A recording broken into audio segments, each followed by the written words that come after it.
ನಾನು ಡಿಗ್ರಿ ಮುಗಿಸಿನಿ, ನಾನು master degree ಮುಗಿಸಿನಿ. ನನ್ನ ಶೈಕ್ಷಣಿಕ ಅರ್ಹತೆ ತಕ್ಕಂತೆ ಒಂದು ಸರ್ಕಾರಿ ಉದ್ಯೋಗ ಆಗಲಿ ಅಥವಾ ಒಂದು ಒಳ್ಳೆ ಕಾರ್ಪೊರೇಟ್ ಜಾಬ್ ಸಿಗಲಿ ಅನ್ನೋದು ಪ್ರತಿಯೊಬ್ಬರದು ಆಶಯ ಇರ್ತೈತ್ರಿ. ಆದ್ರೆ ಆ ಆಶಯಕ್ಕೆ ತಕ್ಕಂತೆ ಕೆಲವೊಂದು ಸಲ ನಮಗೆ ಉದ್ಯೋಗ ಅವಕಾಶಗಳು ಸಿಗುವುದೇ ಇಲ್ಲ. ಅದ್ರ ಜೊತೆಗೆ ನಾವು ಸ್ವಂತದ್ದು ಏನಾದರೂ ಮಾಡಬೇಕು ಅಂತ ಹೇಳಿ ಆಶಯ ಇರುವವರಿಗೆ ಬೆಸ್ಟ್ ಆಪ್ಷನ್ ಅಂದ್ರೆ ಈ ಒಂದು V.9 ಇನ್ಸ್ಟಿಟ್ಯೂಷನ್ ನೋಡ್ರಿ. ಈ ಒಂದು V.9 ಇನ್ಸ್ಟಿಟ್ಯೂಷನ್ ಒಂದು ಇವೆಂಟ್ ಮ್ಯಾನೇಜ್ಮೆಂಟ್ ಕಂಪ್ನಿ ಆಗೈತ್ರಿ. ಇವರಿಗೆ ಇವೆಂಟ್ ಮ್ಯಾನೇಜ್ಮೆಂಟ್ ಇಂಡಸ್ಟ್ರಿ ಒಳಗೆ ಒಂದು 15 ವರ್ಷಗಳ ಕಾಲ ಎಕ್ಸ್ಪೀರಿಯನ್ಸ್ ಐತಿ. ಇವರು ಇವಾಗ ನಿಮಗೆ ಇವೆಂಟ್ ಮ್ಯಾನೇಜ್ಮೆಂಟ್ ಬಗ್ಗೆ ಕೋರ್ಸಸ್ಗಳನ್ನು ಹೇಳ್ಕೊಡಾಕುಂತಾರ. ಬಲೂನ್ ಡೆಕೋರೇಷನ್ ಆಗಿರ್ಬೋದು, ಫ್ಲವರ್ ಡೆಕೋರೇಷನ್ ಆಗಿರ್ಬೋದು, ಒಂದು ಇವೆಂಟ್ ಅನ್ನ ನಾವು ಯಾವ ರೀತಿ ಮ್ಯಾನೇಜ್ ಮಾಡಬೇಕು, ಮತ್ತೆ ನಾವು ಕ್ಲೈಂಟ್ಸ್ಗಳ ಜೊತೆ ಯಾವ ರೀತಿ ಮಾತಾಡಬೇಕು, ಹಿಂಗ ಪ್ರತಿಯೊಂದನ್ನು ನಿಮಗೆ ಹೇಳ್ಕೊಡ್ತಾರ. ಇದ್ರದ್ದು ಬೆಸ್ಟ್ ಪಾರ್ಟ್ ಏನಪ್ಪಾ ಅಂತಂದ್ರೆ ನೀವು ಇಲ್ಲೇ ಇವೆಂಟ್ ಮ್ಯಾನೇಜ್ಮೆಂಟ್ ಅನ್ನ ಕಲಿಯೋದ್ರ ಜೊತೆಗೆ ಇಲ್ಲೇ ನೀವು ಅರ್ನಿಂಗ್ಸ್ ಕೂಡ ಮಾಡಬಹುದ್ರಿ.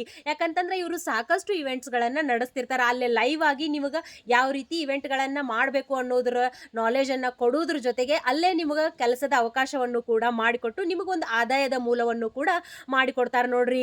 ಹೊಸ ಬ್ಯಾಚು ಇದ ಅಕ್ಟೋಬರ್ 10ನೇ ತಾರೀಕಿಗೆ ಸ್ಟಾರ್ಟ್ ಆಗಾಕುಂತೈತಿ. ಯಾರು ನಮಗ್ ನಾವ ಬಾಸ್ ಆಗ್ಬೇಕು, ಸ್ವಂತದ್ದು ಏನಾದ್ರೂ ಮಾಡಬೇಕು ಅಂತ ಹೇಳಿ ಆಶಯ ಇರೋರು ಇಲ್ಲೇ ಮ್ಯಾಲ್ ಕೊಟ್ಟಿರುವಂತಹ ಕಾಂಟ್ಯಾಕ್ಟ್ ನಂಬರ್ಗೆ ಕಾಂಟ್ಯಾಕ್ಟ್ ಮಾಡ್ರಿ. ಅವ್ರ ಇನ್ಸ್ಟಾಗ್ರಾಮ್ ಪೇಜ್ ಕೂಡ ನಾನು ಟ್ಯಾಗ್ ಮಾಡಿರ್ತೀನಿ, ಒಂದ್ಸಲ ಚೆಕ್ ಮಾಡ್ರಿ. ಮುಂದಿನ ವಿಡಿಯೋದಾಗ ಮತ್ತೆ ಸಿಗ್ತೀನಂತ್ರಿ.